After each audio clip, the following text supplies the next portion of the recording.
A determined teacher arrives in a remote valley town with a trunk full of books and dreams of a life she was promised, only to discover her education and independent thinking make her unwelcome to the man who sent for her. But in this rugged landscape where knowledge is considered dangerous for a woman, a reformed outlaw with scars from his own past sees what others cannot, the power of her mind and spirit. This is a story of finding strength when others demand weakness, of two outsiders who recognize in each other what the world refuses to see, and how true courage means standing firm, even when standing alone. Before we jump back in, tell us where you're tuning in from, and if this story touches you, make sure you're subscribed, because tomorrow I've saved something extra special for you. The autumn sun cast long shadows across Clearwater Valley as the stagecoach rumbled down the final stretch of road towards Silver Gulch. Clara Bennett pressed her forehead against the dust-streaked window, watching as the scattered mining claims and humble homesteads gave way to what passed for civilization in this remote corner of Montana territory. Clara straightened her travel-worn blue dress and adjusted her wire-rimmed spectacles, silently, reciting the Latin phrase that had become her personal motto through difficult times: Astra inclinant, sed non obligant. The stars incline us, they do not bind us. At 32, she was acutely aware that she had long since passed the age most considered suitable for marriage. Back in Philadelphia, she'd resigned herself to spinsterhood, finding purpose in her position teaching at the Gardner School for Young Ladies. But when the school board had dissolved her position, claiming her curriculum was excessively progressive and her encouragement of female intellectual development undermined traditional family values, she'd found herself adrift with few prospects. That was when she discovered the advertisement: "Educated gentleman of means seeks refined Eastern lady as wife. Must appreciate literature and intelligent conversation."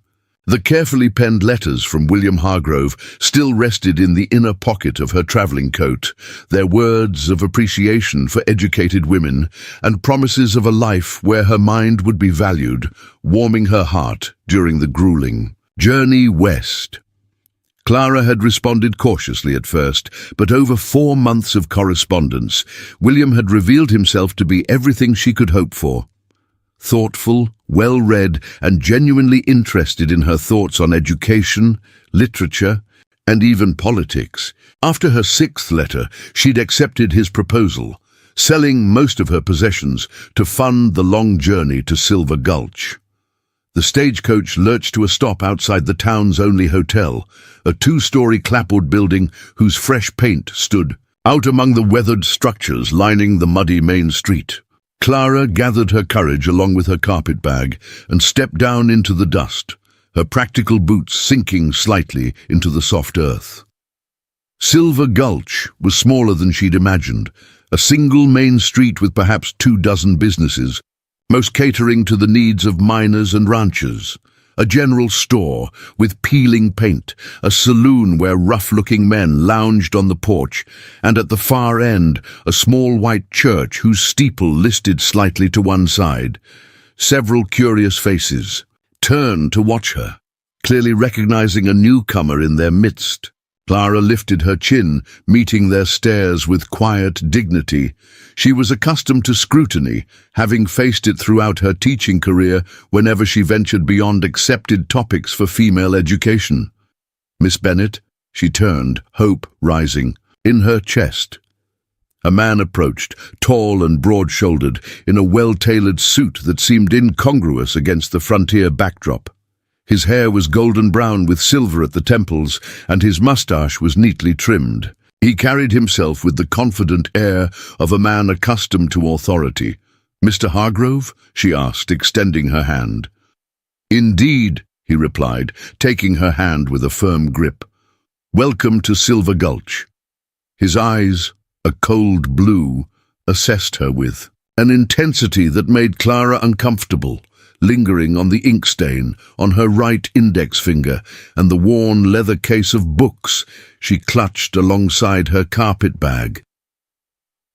"You're older than your daguerreotype suggested," he said bluntly. Clara stiffened.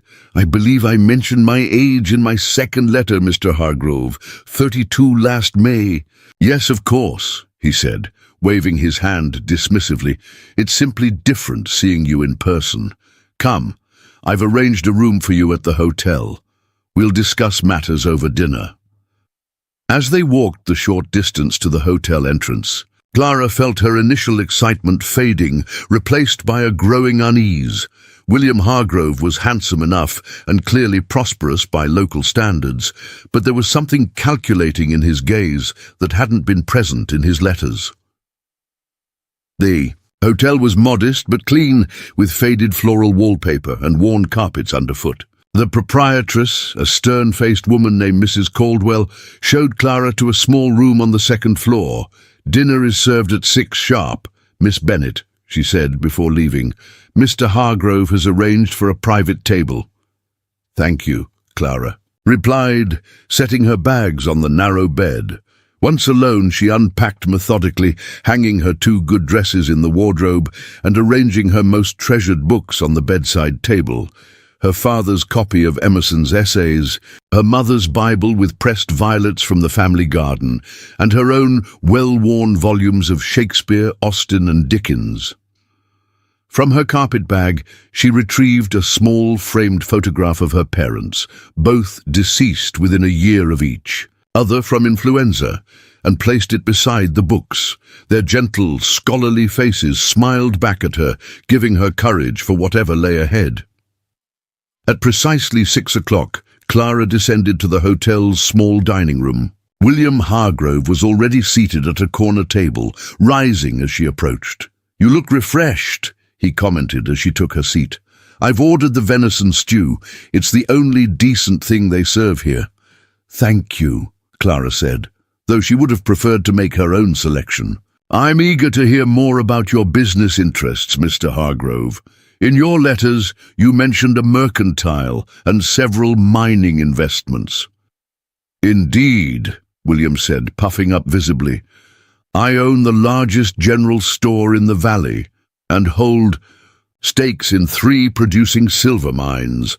I've built my position from nothing into the most prosperous business in the county." "That's quite impressive," Clara said sincerely. "And you mentioned a library in your home." William's expression shifted slightly. "Well, I have some books, business ledgers mostly, and a few volumes of history and poetry." "Oh," Clara said, trying to hide her disappointment. In his letters, he described shelves lined with literary treasures and spoke of evenings spent in intellectual discourse. The food arrived, tough venison in thick gravy with undercooked potatoes, and they ate in uncomfortable silence for several minutes. Clara was acutely aware of William studying her, his eyes moving from her face to her hands, which bore the slight calluses and ink stains of years spent writing and grading papers. "Tell me again about your teaching experience, Miss Bennet," he said finally. "As I wrote, I taught for 8 years at the Gardner School for Young Ladies in Philadelphia," she replied. "I instructed in literature, history, basic sciences, and mathematics." She smiled at the memory. "My father was a professor at the university, and he encouraged my education at home when formal schooling for women was limited. He believed female minds were as capable as men's, though society rarely gives them the opportunity to prove it." William's fork clattered against his plate. "And your teaching position? You were dismissed." Clara felt heat rise in her cheeks. "The school board decided my curriculum was too progressive.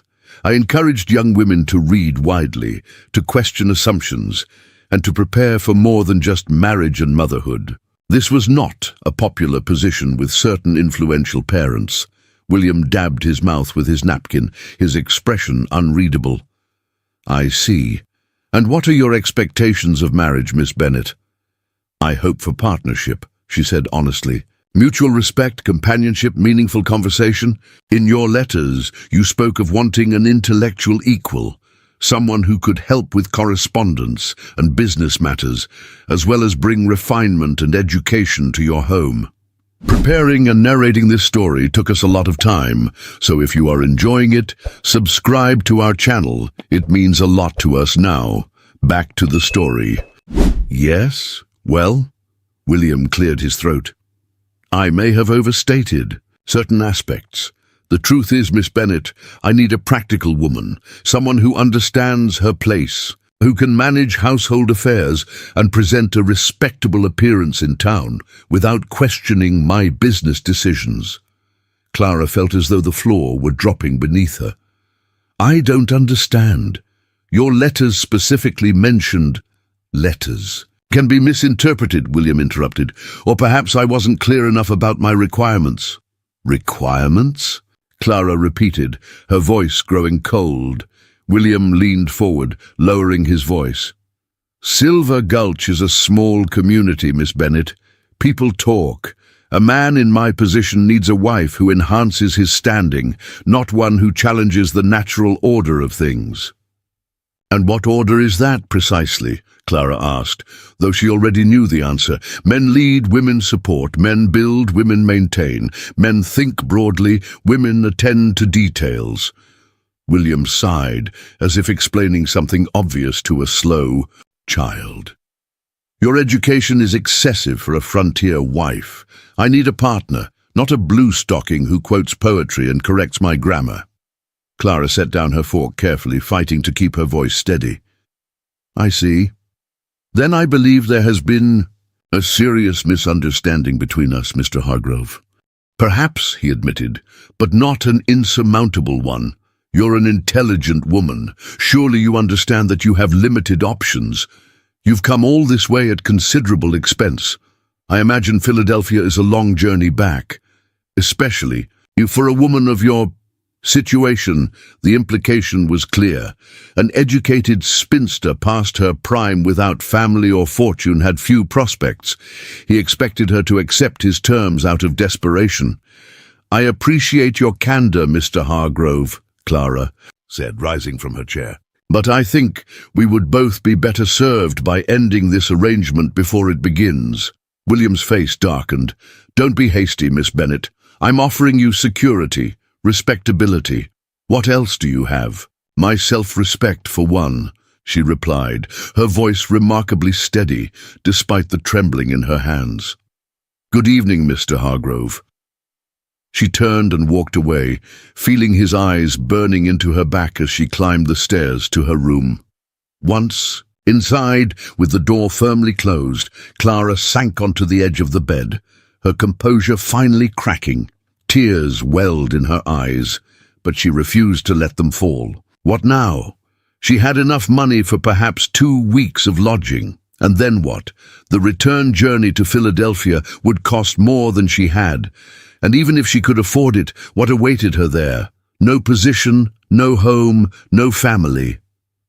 A knock at the door startled her. She quickly composed herself, smoothing her hair and dress before opening it. Mrs. Caldwell stood in the hallway, her stern face creased with concern. Everything all right, miss? Mr. Hargrove left in quite a state. There's been a misunderstanding, Clara said carefully. Mr. Hargrove and I will not be proceeding with our arrangement. The older woman's eyes widened. Oh dear, that puts you in a pickle, doesn't it? Not many unmarried ladies in these parts without family. I'll manage, Clara said with more confidence than she felt. Is there any work available in town? I'm a trained teacher, but I'm willing to consider other positions. Mrs. Caldwell frowned thoughtfully. Town's too small for a proper school, though there's talk of starting one. There's the saloon, but that's no place for a lady like yourself. She hesitated. There might be something, though. Doc Sullivan was saying just yesterday he needs someone who can read his medical journals and help organize his records. His eyes aren't what they used to be. Hope flickered in Clara's chest. That sounds promising. Could you introduce me to this Dr. Sullivan? First thing tomorrow, Mrs. Caldwell promised. For now, get some rest. Western men can be stubborn as mules, but they're not all cut from the same cloth as William Hargrove. That man's got a reputation for wanting things just so. After Mrs. Caldwell left, Clara sat at the small writing desk and opened her journal, dipping her pen in ink. She'd always found clarity through writing. Silver Gulch, Montana Territory, September 18th, 1876. My new beginning has ended before it truly started. William Hargrove is not the man his letters portrayed. He seeks not a partner, but a possession, not an equal but a subordinate. I refuse to diminish myself to satisfy his pride. Yet what alternatives remain? My funds are limited, my prospects uncertain, but I cannot, will not, surrender the core of who I am, even in the face of practical necessity. Tomorrow I will meet with Dr. Sullivan. Perhaps there lies an opportunity. She closed the journal and moved to the window, gazing out at the main street below. Night had fallen, and Silver Gulch's few buildings glowed with lamplight. Despite everything, the frontier landscape stirred something in her, a sense of openness, of possibility that Philadelphia, with all its rigid social structures, had never offered. As Clara prepared for bed, a commotion outside drew her back to the window. A group of men had gathered outside the saloon across the street. At their center stood William Hargrove, his face flushed with what she assumed was whiskey and wounded pride. His voice carried clearly through the night air. Too much learning. Talking of Greek philosophers and mathematics as if a woman has any business with such things. Came all this way for a wife, and what do I get? A blue-stocking who thinks she's smarter than any man in the territory. The men laughed, and Clara closed the curtains, her jaw tight with anger and humiliation. Word would spread quickly in a town this size. By morning, everyone would know about the mail-order bride, too educated for William Hargrove. Sleep eluded her for hours as she pondered her situation. She had spent her life believing that knowledge was power, that education would be her salvation. Now it seemed it might be her downfall. Dawn was breaking when Clara finally drifted into restless sleep, one thought circling in her exhausted mind. What use was all her learning if it left her stranded in a hostile wilderness with no path forward? Morning arrived with harsh sunlight streaming through the thin curtains. Clara rose, washed at the small basin, and dressed in her second-best dress, a forest green wool that showed signs of wear but still spoke of Eastern refinement. She braided her chestnut hair tightly and pinned it at the nape of her neck, preparing herself for the whispers and stares that would surely greet her after William Hargrove's public mockery. To her surprise, the few early risers in the hotel dining room barely glanced her way, more interested in their coffee and breakfast than in the newest scandal. Clara took a seat in the corner, trying to gather her thoughts for whatever lay ahead. Mrs. Caldwell bustled over, setting down a plate of eggs and biscuits. Eat up, dear. We'll see Doc Sullivan at 9 o'clock. His office is just down the street, next to the apothecary. Clara nodded gratefully. Thank you for your kindness, Mrs. Caldwell. Nonsense, the older woman said with a dismissive wave. Hargrove is a fool if he thinks a woman can be too smart. His first wife could barely write her own name, and she was miserable until the fever took her. This revelation startled Clara. He was married before. Oh yes, poor Elizabeth. Pretty little thing. Barely 20 when he brought her here from Kansas City. She spent most of her time staring out windows and crying when she thought no one was looking. Mrs. Caldwell lowered her voice. Hargrove likes to control everything around him, including his women. You're better off, mark my words. At 9, precisely, Mrs. Caldwell led Clara to a small, well-kept building with a painted sign reading, James Sullivan, M.D. The doctor himself answered their knock, an elderly man with a full white beard and kind eyes behind wire-rimmed spectacles. Mrs. Caldwell, he greeted warmly, then turned curious eyes to Clara. And who might this be? Doc Sullivan. This is Miss Clara Bennett from Philadelphia. She's a trained teacher looking for a position, and I remembered you mentioning needing help with your records and reading." Dr. Sullivan's bushy eyebrows rose with interest. "Indeed. Please come in, ladies." The doctor's office was meticulously clean, but cluttered with books, journals, and papers stacked on every available surface. Medical diagrams covered the walls, and glass cabinets displayed neatly labeled bottles and instruments.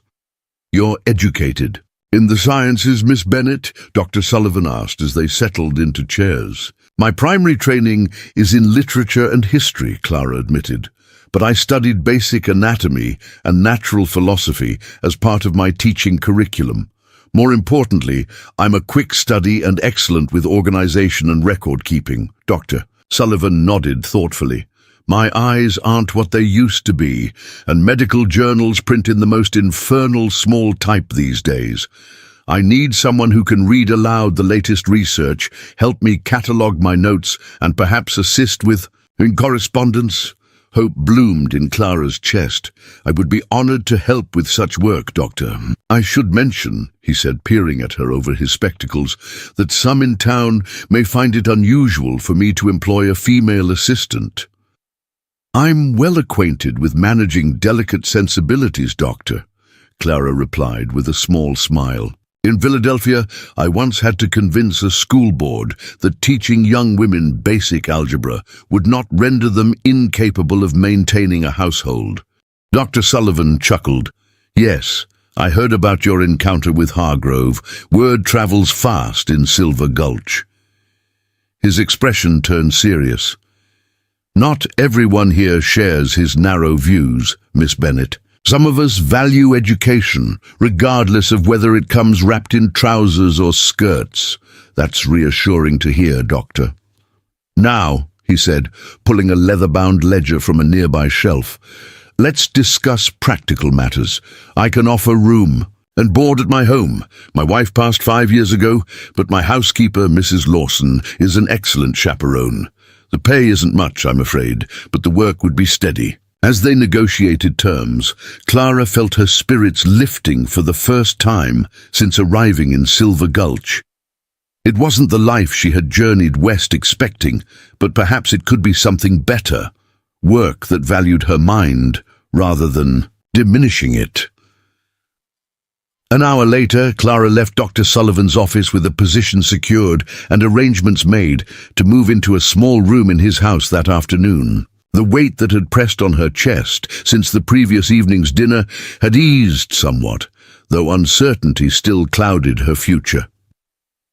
As she walked back toward the hotel to pack her meager belongings, she noticed a commotion at the far end of the street. A crowd had gathered outside the sheriff's office, their attention focused on a man being led inside by 2 deputies. Even from a distance, Clara could tell this was someone different from the miners and merchants who populated Silver Gulch. Tall and broad-shouldered, he moved with the fluid grace of a predator despite the handcuffs restraining his wrists. His dark hair fell to his shoulders, and his clothing, a black duster over dark trousers and a faded blue shirt, bore the dust of long travel. As he turned to say something to one of the deputies, Clara caught a glimpse of his face. Hard-planed and weathered, with a scar running from his right temple to his jaw. "Who is that?" Clara asked a woman sweeping the boardwalk outside the apothecary. The woman glanced up, her expression darkening. "That's Nathaniel Blackwood, former leader of the Blackwood gang. They say he robbed a dozen banks and twice as many stagecoaches before disappearing 3 years ago." She lowered her voice to a whisper. "He bought a ranch north of town last spring. Paid. Cash money. Keeps to himself mostly, but there's been trouble with stolen cattle lately, and Hargrove convinced Sheriff Tanner to bring him in for questioning." Clara watched as the sheriff led Blackwood into the jailhouse. Just before entering, the dark-haired man paused and turned, his gaze sweeping the street, and for a brief moment landing directly on her. Something in that look, not recognition of her face, but perhaps of something deeper, made her breath catch. Then he was gone, led inside the jailhouse, leaving Clara with the strange sensation that their paths were destined to cross again, though she couldn't possibly imagine how or why. By mid-afternoon, Clara had settled into her new home, a modest room at the back of Dr. Sullivan's house overlooking a small garden. Mrs. Lawson, the housekeeper, was a cheerful widow who seemed delighted to have another woman in the house. "The doctor's been alone too long," she confided as she helped Clara unpack, burying himself in his work since Mrs. Sullivan passed. "It'll do him good to have someone to talk to about all those medical books." "He seems a kind man," Clara observed. "The best in the territory," Mrs. Lawson declared. "Treats everyone the same, whether they're the richest mine owner or the poorest washerwoman, not like some in this town who think their money makes them better than others." Her pointed tone made it clear she was referring to William Hargrove, though she didn't name him directly. The next morning, Clara began her duties in earnest. Dr. Sullivan's patient records were in disarray, with notes scattered across multiple journals without any apparent system.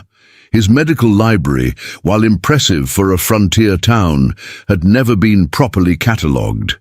She set to work with quiet efficiency, developing a filing system for patient information and organizing the doctor's extensive collection of medical texts and journals. By the end of her first week, she had transformed the chaotic office into an orderly space where information could be found quickly when needed. "You're a miracle worker, Miss Bennett," Dr. Sullivan declared, as he located a patient's history in seconds rather than the usual frustrating search. "I haven't been able to find things this easily in years." Clara smiled, pleased by his appreciation. "Organization is simply applied logic, Doctor, no different from diagramming a complex sentence or solving an equation." As she settled into a routine, Clara began to explore Silver Gulch beyond the confines of the doctor's office. The town proved more complex than her first impression had suggested. Beyond the saloons and mining supply stores lay a small but growing community of families, merchants and tradespeople trying to build something permanent in this harsh landscape. There was even a small circulating library housed in the back of the telegraph office, where Clara discovered a surprisingly diverse collection of books donated by various settlers. "Most folks here can read a bit," explained the telegraph operator. "An elderly man named Jenkins. New ones coming west bring books with them, leave some behind when they move on. Not much else to do in winter when the snow's deep." Clara borrowed a volume of Whitman's poetry, pleased to discover that the love of literature could survive even in this remote outpost. Not everyone welcomed her presence, of course. William Hargrove made a point of crossing the street whenever he saw her coming, his face set in a scowl of disapproval. Several of the town's more conservative matrons regarded her with suspicion when she visited the general store, whispering behind their hands about the too-educated spinster working for the doctor. But others, particularly Dr. Sullivan's patients, treated her with respect, especially after she proved herself helpful and discreet. She began taking notes during consultations, recording symptoms and treatments in her neat handwriting, while the doctor examined his patients. "You have a gift for this work," Dr. Sullivan told her one evening as they reviewed the day's cases. "Over tea, you notice details I might miss, and your memory for symptoms and treatments is remarkable." "I've always found medicine fascinating," Clara admitted. "My father encouraged me to read his medical texts, though he knew society would never permit me to study formally." One rainy afternoon, 3 weeks after her arrival in Silver Gulch, Clara was alone in the office, organizing a new shipment of supplies. Dr. Sullivan had been called to attend a difficult birth at a ranch several miles outside town, leaving her to mind the office in case of emergency. The door burst open, sending a spray of rainwater across the polished floorboards. A man staggered in, supporting another whose face was masked with blood. Clara immediately set aside the bottle of iodine she'd been labeling and rushed forward. Dr. Sullivan isn't here, she said, but I can help. Bring him to the examination table. The uninjured man, a weathered cowhand she recognized from the general store, hesitated. No disrespect, ma'am, but you ain't a doctor. No, but I've assisted with enough treatments to know what needs doing, Clara replied firmly. Your friend is bleeding heavily, and Dr. Sullivan won't be back for hours. Would you prefer I do nothing? The injured man groaned, making the decision, for them. Just help me, lady. Head hurts something fierce. Clara directed them to the examination table, her mind already cataloguing what she'd need. Clean water, bandages, antiseptic solution. She worked efficiently, washing away the blood to reveal a deep gash along the man's hairline. What happened? She asked, applying pressure to slow the bleeding. Bar fight at McCarthy's, the friend explained. Jim here took exception to some remarks about his horse. Other fella had a knife that caught him good. Clara nodded, focused on her task. The wound would need stitches, something she'd observed Dr. Sullivan do multiple times, but had never attempted herself. She sterilized a needle, as she'd seen the doctor do, threading it with catgut. This will hurt, she warned Jim, who merely grunted his understanding. Her hands were steady as she placed the first stitch, then the second. By the fifth, she'd found a rhythm, her movements precise and methodical. Jim remained stoic, only occasionally wincing as the needle pierced his skin. When she finished, Clara applied a clean bandage, then mixed a powder for pain that she'd seen Dr. Sullivan prepare countless times. Take this with water every 6 hours, she instructed, wrapping the doses in paper twists. Keep the wound clean. Come back tomorrow so Dr. Sullivan can check my work. Jim touched the bandage gingerly. Ain't too bad. Head's clearer already. His friend nodded approval. Doc taught you good, miss. I observed carefully, Clara replied simply. That will be 50 cents for the treatment. After they left, Clara cleaned the examination area thoroughly, then recorded the treatment in Dr. Sullivan's ledger, noting the procedure and materials used. She was completing this task when the door opened again, more gently this time. A tall figure stood silhouetted against the grey afternoon light, water dripping from a wide-brimmed hat and the shoulders of a long duster. As he stepped inside, Clara recognized the man from the jailhouse, Nathaniel Blackwood. Up close, he was even more imposing, broad-shouldered and lean-hipped, with a face weathered by sun and wind. His eyes, a startling amber against his tanned skin, took in the room with a single sweep before settling on her. The scar on his face was more pronounced than she'd noticed from a distance, a pale line that spoke of violence survived. Yet there was something in his bearing that suggested not just physical strength, but a keen intelligence. "Doctor not in?" he asked, his voice a low rumble that somehow matched his appearance perfectly. "He's attending a birth outside town," Clara replied, straightening her spine. "I'm his assistant, Miss Bennett. Is there something I can help with?" Blackwood removed his hat, revealing that dark hair now tied back at the nape of his neck. Water dripped onto the floor, and Clara noticed he was favoring his right arm. "I'll wait," he said, moving to sit on a bench near the door. Clara studied him more carefully. His left hand was clenched around his right forearm, and even through the wet duster she could see a darkening stain. "You're bleeding, Mr. Blackwood," she said matter-of-factly. "Dr. Sullivan may not return until evening. I've just finished stitching a head wound, and I'm perfectly capable of examining your arm." A flicker of surprise crossed his face, quickly, replaced by wariness. "You know my name. Silver Gulch isn't large enough for anonymity, especially for those who've spent time in Sheriff Tanner's jail," she replied evenly. The ghost of a smile touched his lips. "Fair enough." After a moment's consideration, he shrugged out of his duster, revealing a torn shirt sleeve soaked with blood. Clara gestured to the examination table. "Please sit. I'll need to cut away the fabric to see the wound properly." Blackwood complied, moving with the fluid grace she'd noticed earlier. As Clara gathered supplies, she was acutely aware of his eyes following her every movement. "You're Hargrove's mail-order bride," he said suddenly. "The one too smart for his liking." Clara's hands stilled momentarily. "I was never his bride, Mr. Blackwood, merely a woman who made a long journey based on false pretenses." She approached with scissors, bandages, and antiseptic. "This may sting," she warned as she began cutting away the blood-soaked fabric. The wound beneath was a clean slice about 4 inches long, deep enough to require stitches, but not life-threatening. "How did this happen?" she asked, cleaning the area with antiseptic solution. "Fence repair," he answered simply. "Wire snapped, caught me before I could move clear." Clara nodded, threading another needle. "You'll need stitches. I assume you'd prefer I continue rather than wait for Dr. Sullivan." "You seem capable enough," Blackwood said, studying her face.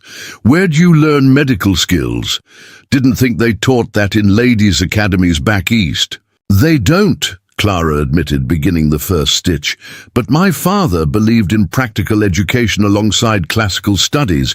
He arranged for me to assist a physician friend one summer when typhoid fever swept through Philadelphia." She worked steadily as she spoke. "Later, as a teacher, I often tended to students' injuries. Children are remarkably adept at finding new ways to hurt themselves." Blackwood barely flinched as the needle pierced his skin. "You talk like a scholar, but work like a frontier woman." "I'll take that as a compliment, Mr. Blackwood," Clara replied, tying off another stitch. It was meant as one.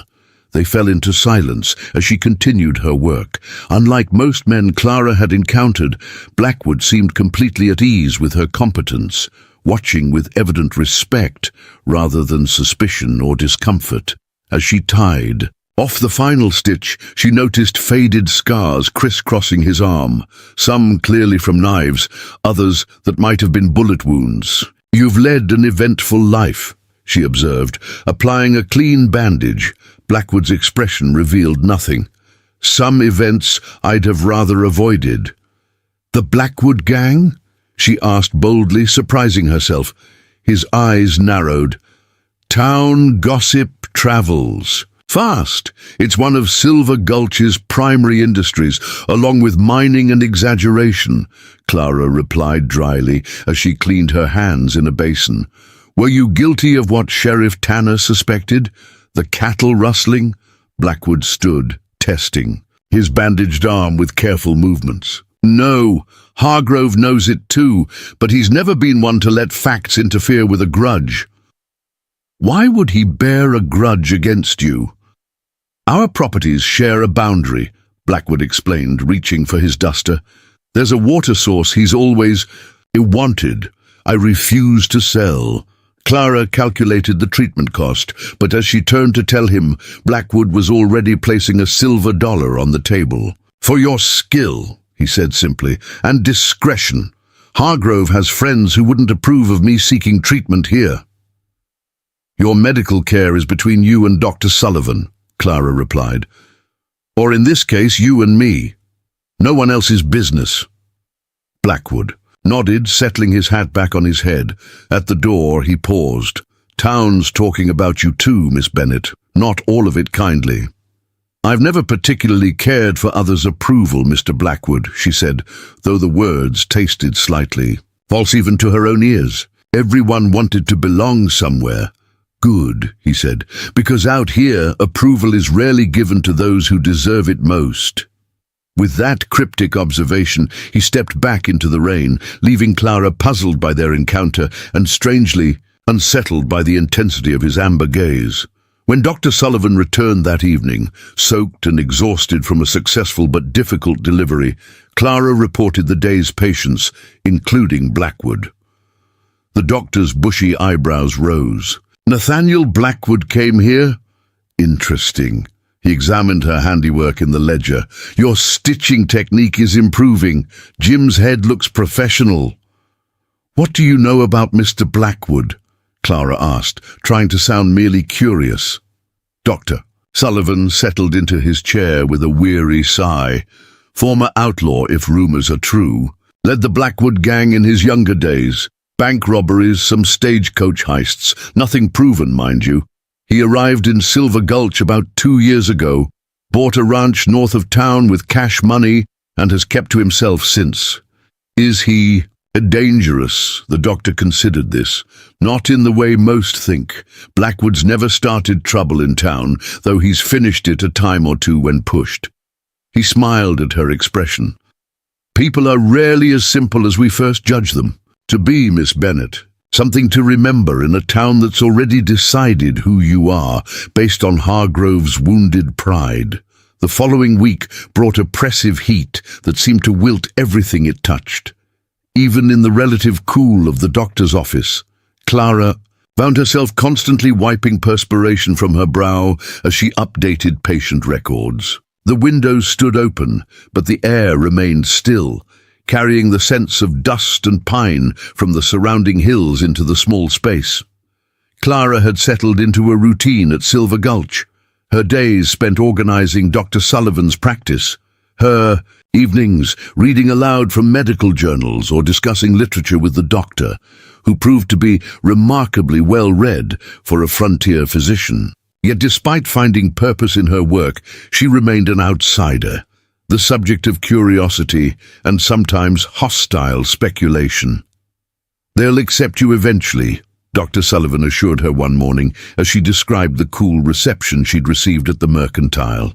"This town is suspicious of newcomers, especially educated ones, but they're also practical people.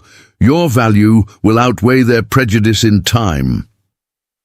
The bell above the door jingled, and Clara looked up to see Mrs. Lawson, the doctor's housekeeper, her round face flushed with exertion. "Miss Bennet," she gasped, "you must come quickly. It's Dr. Sullivan." Clara was on her feet instantly. "What's happened?" "Collapsed in his study. He's conscious but can't seem to move his right side. His speech is all slurred like apoplexy," Clara murmured, her mind racing through what she'd read in Dr. Sullivan's medical texts. A stroke. She grabbed the doctor's bag and followed Mrs. Lawson at a run. They found Dr. Sullivan slumped in his study chair, one side of his face drooping, his right arm limp in his lap, his left hand clutched futilely at his chest. "Try to remain calm, doctor," Clara said, kneeling beside him. "I need to examine you." His speech was garbled but understandable. "No, what's happening?" "Cerebral hemorrhage, I suspect." Clara checked his pulse, rapid but strong, then tested his pupils and reflexes as she'd seen him do with patients. His right side showed minimal response. "Mrs. Lawson, we need to get him to bed. Then bring cool compresses and prepare a tincture of foxglove. 10 drops in water. It's in the blue bottle in his medical cabinet." Together they managed to help the doctor to his bedroom, where Clara loosened his collar and positioned him carefully on his side. "Need Palmer?" Dr. Sullivan managed to say. "Sheriff Palmer?" Clara asked, confused. "No, Dr. Palmer, Riverton. Only physician within 50 miles. Clara nodded, understanding. "Mrs. Lawson, is there someone who can ride to Riverton immediately? The doctor needs more skilled care than I can provide." "Billy Watson at the livery." "And could go," Mrs. Lawson said, wringing her hands. "But it's nearly 30 miles to Riverton. Even riding hard, it would take hours to bring Dr. Palmer back." "Then we'll do what we can until help arrives," Clara said firmly, though fear clutched at her heart. She'd assisted with many treatments, read countless medical texts, but this was far beyond her experience. The next few hours passed in a blur of activity. Clara administered the foxglove tincture to strengthen the doctor's heart, applied cool compresses to reduce cerebral inflammation, and monitored his condition closely. Billy Watson departed for Riverton with a note explaining the situation, but Clara knew Dr. Palmer wouldn't arrive until morning at the earliest. As afternoon faded into evening, Dr. Sullivan's condition deteriorated. His breathing became labored, his periods of consciousness briefer. Clara felt helpless, consulting his medical books between checking on him, searching desperately for anything she might have overlooked. She was changing his compress when a knock came at the front door. Mrs. Lawson answered it, and moments later Nathaniel Blackwood appeared in the bedroom doorway. "I heard about the doctor," he said simply. "Came to see if there's anything needed." Clara looked up, fatigue and worry etched on her face. "Unless you have medical training, Mr. Blackwood, I'm not sure what help anyone can offer right now." Blackwood stepped into the room, his eyes taking in the doctor's condition with a practiced assessment. "Stroke?" She nodded. "Affecting his right side. We've sent for Dr. Palmer from Riverton, but he won't arrive until morning." Blackwood moved to the bedside, surprising Clara by checking the doctor's pulse with practiced fingers. "Foxglove for the heart?" "Yes," Clara confirmed, her curiosity momentarily overriding her exhaustion. "How do you know about such treatments?" "Spent time with a Cheyenne healer years back," Blackwood said, his focus still on the doctor. "Learned some of their medicine, some of ours.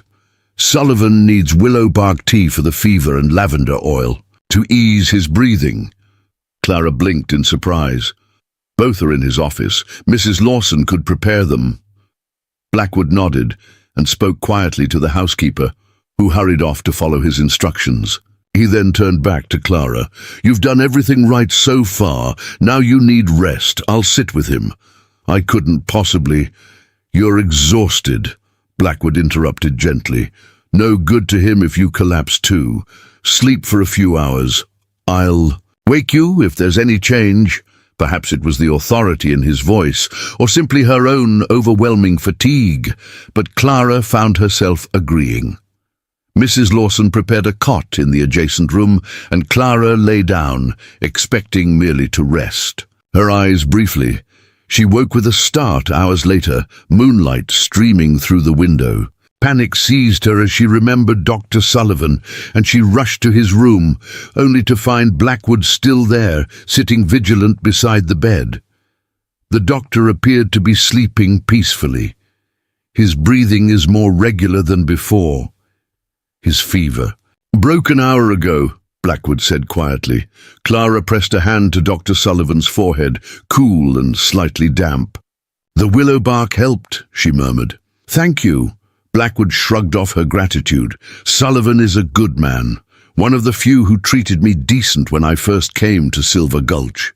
They sat together in companionable silence, the only sounds, the doctor's breathing and the occasional creak of the house settling. After a while, Clara's curiosity got the better of her. "How does a former outlaw learn medicine from a Cheyenne healer?" she asked softly. Blackwood's expression remained impassive, but something flickered in his eyes. A decision being made. "After I disbanded the gang, I was shot by bounty hunters near the Wind River. Would have died if Two Hawks hadn't found me. He was a medicine man, an outcast from his tribe for reasons he never shared. He saved my life, taught me while I healed."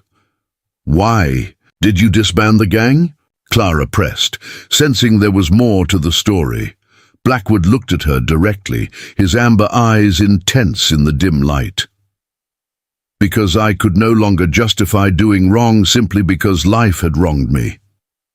The simple honesty of his answer had caught Clara off guard. Before she could respond, Dr. Sullivan stirred, his left hand twitching against the blanket. "Water," he managed to whisper, his speech still slurred but clearer than before. Clara helped him drink, relief washing over her as she noted the improved movement on his affected side. "Dr. Palmer should arrive by morning," she assured him. The doctor's eyes moved from her to Blackwood, confusion evident in his gaze. "Mr. Blackwood's been helping," Clara explained. "He knows something about medicine." Sullivan nodded slightly, then drifted back to sleep, his breathing steady and unlabored. "He'll recover," Blackwood said with quiet certainty. "Not completely, perhaps, but enough." "How can you be so sure?" The colors returning to his face. "The paralysis is already lessening."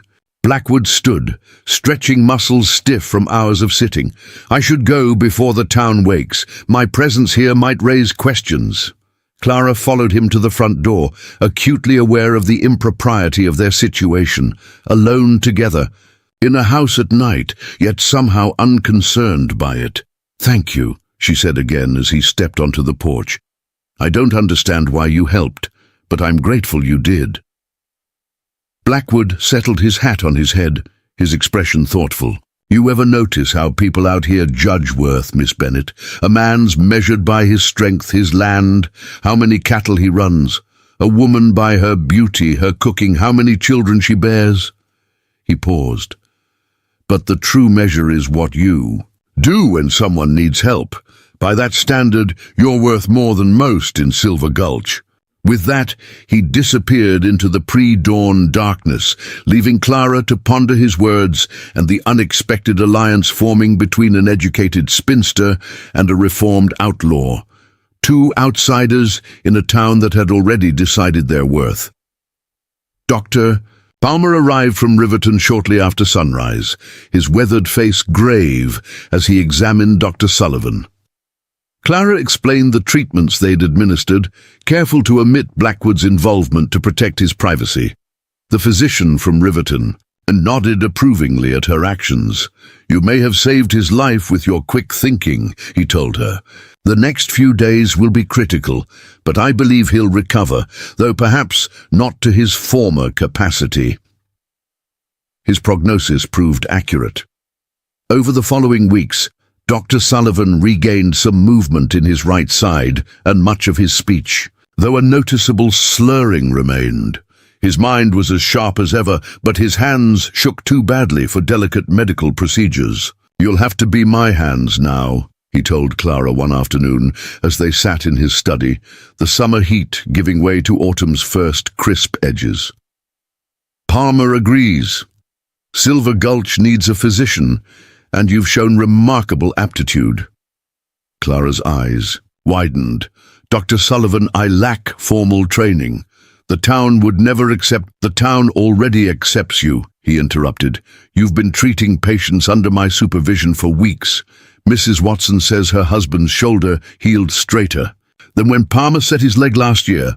Jim tells anyone who'll listen that your stitches barely left a scar." He shifted in his chair, his movement still awkward and stiff. "I can teach you what you don't know. Between my knowledge and your quick mind, we can provide proper care until a trained doctor decides to settle in this godforsaken place, which might be never." Clara stared out the window, watching golden leaves swirl across the doctor's small garden. What he proposed wasn't exactly proper. Women physicians were rare even in eastern cities and virtually unheard of on the frontier. Yet the idea thrilled her. Here was work of genuine value, a way to use her mind while truly helping others. "I'll need to study," she said finally. "Everything you can teach me." Dr. Sullivan smiled, the right side of his face lifting higher than the left. "We'll start tonight with Gray's Anatomy. The illustrations alone will keep you awake for weeks." And so began Clara's medical education in earnest. By day, she treated minor ailments and injuries under Dr. Sullivan's watchful eye. By night, she studied anatomy, physiology, pharmacology, absorbing knowledge with the same hunger that had once made her father's academic colleagues uncomfortably aware of their own intellectual limitations. Word of her new role spread through Silver Gulch, with mixed reactions. Some, particularly the women, expressed relief at having someone gentle-handed for female complaints. Others grumbled about the impropriety of a woman practicing medicine, even under supervision. William Hargrove proved the most vocal critic. When Clara encountered him outside the Mercantile one crisp October morning, his contempt was palpable. "Playing doctor now, Miss Bennet?" he asked, blocking her path as she attempted to enter. "I wonder what the Territorial Medical Board would think of Sullivan allowing an untrained woman to treat patients." Clara met his gaze steadily. "Dr. Sullivan supervises all treatments, Mr. Hargrove. Perhaps you should direct your concerns to him, a man half crippled by stroke. Hargrove sneered. Hardly a proper supervisor. This town deserves better than a spinster with delusions of medical knowledge. Several onlookers had gathered, watching the confrontation with undisguised interest. Clara felt her cheeks warm, but refused to be cowed. This town deserves someone who cares about its people's well-being, she replied evenly. Now, if you'll excuse me, Mrs. Lawson is waiting for her supplies. She attempted to step around him, but Hargrove shifted to block her again. I warned you that your excessive education would cause problems. First you presume to know better than a man about marriage, now about medicine. Where will it end? Is there a problem here?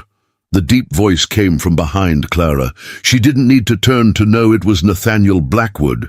She'd recognize that distinctive timbre anywhere. In the weeks since Dr. Sullivan's stroke, Blackwood had appeared occasionally at the doctor's office, ostensibly for checkups on his healing arm, but seeming more interested in discussing the medical texts Clara was studying.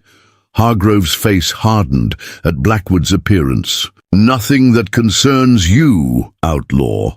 Blackwood moved to stand beside Clara, not touching her but close enough that his presence felt like a shield. Miss Bennet is trying to conduct business. You're interfering. And you're involving yourself where you're not wanted as usual.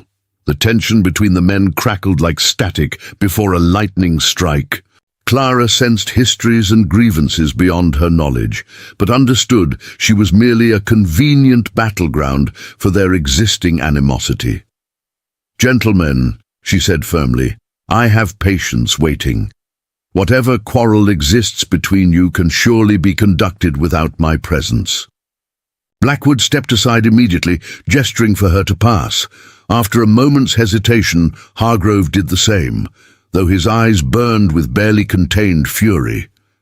This isn't finished, he muttered, as Clara finally entered the store. Through the window, Clara observed Blackwood and Hargrove exchange more words before separating, Blackwood heading toward the livery stable and Hargrove toward the saloon. Neither looked pleased with the encounter. Inside the mercantile, Clara found the storekeeper's wife, Martha Jenkins, watching with undisguised curiosity. Those two have been at odds since Blackwood arrived in Silver Gulch, Martha confided as she gathered Clara's order. Hargrove claims Blackwood's ranch rightfully belongs to him. Is there truth to his claim? Clara asked, counting coins for her purchase. Martha shrugged. Hard to say.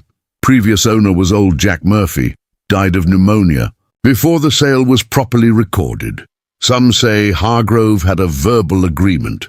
Others say he just assumed Murphy would sell to him because he's got the largest spread hereabouts. She leaned closer, lowering her voice. What I do know is Blackwood paid a fair price to Murphy's widow. Hargrove offered less, thinking she had no choice but to accept. This new information cast Hargrove's animosity toward Blackwood in a different light. It wasn't just about water rights, as Blackwood had implied, but about a man unaccustomed to being refused what he wanted, first land and later a bride who knew her own mind. The winter of 1876 arrived with brutal force, bringing howling blizzards that isolated Silver Gulch for weeks at a time. Snow piled in drifts taller than a man, and temperatures plummeted so low that mercury froze in thermometers. The harsh conditions brought a surge of ailments, frostbite, pneumonia, injuries from falls on ice, testing Clara's growing medical knowledge. One particularly frigid evening, as Clara was preparing to close the office after treating 3 cases of chilblains, the door burst open, bringing a gust of snow and bitter wind. A miner staggered in, supporting a young boy of perhaps 12 or 13, whose face was grey with cold and pain. "It's my son," the man gasped, his beard crusted with ice. "We was checking trap lines when he fell through ice on Blackwater Creek. Got him out quick, but his legs broke bad. Been carrying him for 2 miles. Clara immediately directed them to the examination table. How long ago did this happen, Mr. Daniels? Tom Daniels. About an hour since. Got him dry clothes from our pack, but couldn't splint the leg proper, too mangled. Clara's heart sank as she cut away the boy's trousers to reveal the injury. The bone had broken through the skin, creating what Dr. Sullivan called a compound fracture. Such injuries frequently led to amputation, especially in winter when infections spread rapidly. I need to get Dr. Sullivan, she said, trying to keep her voice steady. The doctor can't help with this, Mr. Daniels said grimly. Everyone knows his hands shake too bad for surgery now. Just do what you can, miss. My boy's strong. The boy, Johnny, his father called him, was indeed strong, conscious despite the excruciating pain, his teeth gritted to prevent crying out. Clara gave him laudanum for the pain, then examined the wound more carefully. The tibia had snapped cleanly, protruding through torn flesh. The foot was still pink and warm, indicating blood flow hadn't been completely compromised. I need to set the bone and clean the wound before infection sets in, she told Mr. Daniels. It will be intensely painful even with laudanum. Can you do it? He asked bluntly. Clara hesitated only briefly. Yes, I've assisted Dr. Sullivan with similar injuries, though never performed the procedure myself. But we need more hands. Someone to hold him still while I manipulate the bone. I can help with that. She turned to find Nathaniel Blackwood in the doorway, shaking snow from his duster. His timing seemed almost uncanny, as if he somehow knew when he was needed. I was bringing my horse to the blacksmith when I saw you come in, he explained, answering her unspoken question. Looked serious. Clara nodded gratefully.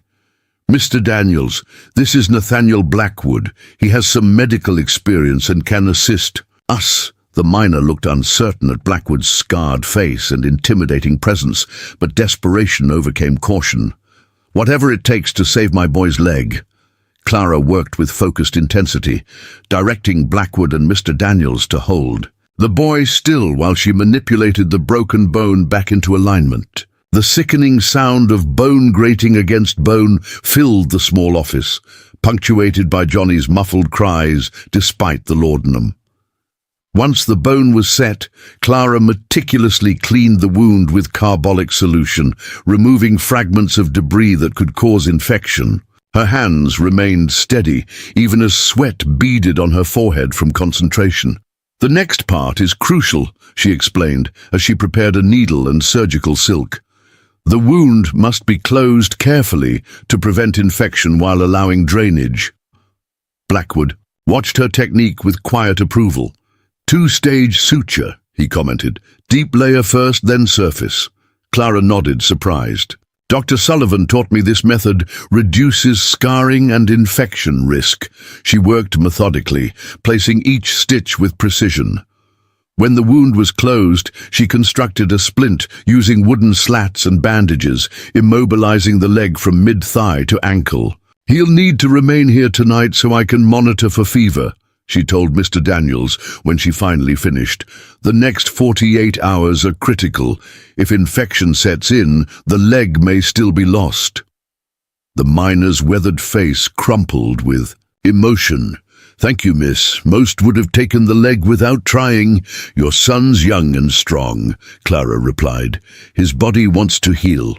We're just helping it along. After settling Johnny in the small recovery room and giving Mr. Daniels instructions for monitoring him through the night, Clara stepped into the main office where Blackwood waited, warming himself by the stove. That was impressive work, he said, handing her a cup of coffee he'd prepared while she was with the patients. Most trained surgeons couldn't have done better. Clara accepted the coffee gratefully, suddenly aware of the bone-deep fatigue that followed intense concentration. I had excellent assistance. Your knowledge of surgical techniques surprises me. Two Hawks believed healing was a sacred responsibility, Blackwood replied. He taught that a healer should understand all aspects of medicine, not just herbs and poultices. Clara studied him over the rim of her cup. You continue to defy expectations, Mr. Blackwood. Former outlaw, rancher, and now medical assistant. Oh, ghost of a smile touched his lips. As do you, Miss Bennet, and in a frontier town like this, confounding expectations is practically a revolutionary act. The door opened again, bringing another blast of cold air as Dr. Sullivan entered, leaning heavily on his walking stick. His right leg still dragged slightly, a lasting effect of his stroke. "Mrs. Lawson told me we had an emergency," he said, stamping snow from his boots. "Compound fracture?" "Yes," Clara replied. "Johnny Daniels, 12 years old, fell through ice at Blackwater Creek. I've reduced the fracture, cleaned and sutured the wound, and splinted the leg." Dr. Sullivan's bushy eyebrows rose. "Reduction of a compound fracture. That's well beyond what we've practiced together." "It was necessary," Clara said simply. His father carried him 2 miles through the snow. Waiting wasn't an option. The doctor moved to the recovery room, examined the boy briefly, then returned, his expression thoughtful. "Clean reduction, excellent suturing. The splint is perfectly positioned." He glanced between Clara and Blackwood. "Though I suspect you had capable assistance. Mr. Blackwood has an unexpected knowledge of medical procedures," Clara acknowledged. "Indeed." The doctor's gaze sharpened as he studied Blackwood. "There's been talk about you, young man. Not all of it flattering, but I've noticed you have a curious habit of appearing when you're most needed." Blackwood shrugged. "Just fortunate timing." "Perhaps," Dr. Sullivan said, though his tone suggested he wasn't entirely convinced. "In any case, I'm grateful for your help tonight. The boy would likely have lost his leg otherwise." For the next 2 days, Clara hardly left the office, monitoring Johnny closely for signs of infection. The boy developed a mild fever on the second night, but it broke by morning, and the wound showed healthy granulation rather than the angry, red streaks of blood poisoning.